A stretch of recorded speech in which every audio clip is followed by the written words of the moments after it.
हे happy women's day. चल मस्त सेलिब्रेशन करू. सेलिब्रेशन? अरे आजही जो स्त्री जन्म घेऊन भीती वाटते जगायला, तुम्हा पुरुषांचं काय जातंय एका दिवसाला हॅपी विमेन्स डे म्हणायला? बट वी आर इक्वल यार. No, we are not. कारण तुझं तर जन्मापासूनच कौतुक होतं आणि आजही जन्म होता मुलीचा नाक मुरडलं जातं.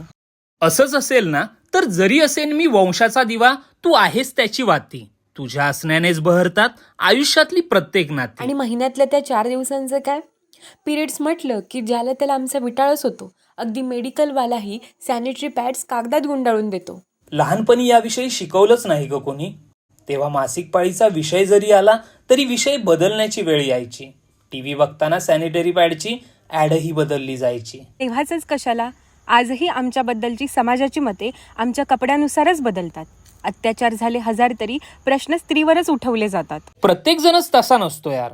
माझं म्हणशील तर सोबत राहीन कायम तुझ्या, अडकवणारं प्रत्येक बंधन जुगारेन. प्रत्येक वेळी तू तुझी ओढणी सावरण्यापेक्षा मी माझी नजर सुधारेन. तर मग समजून घेईन मीही तुला.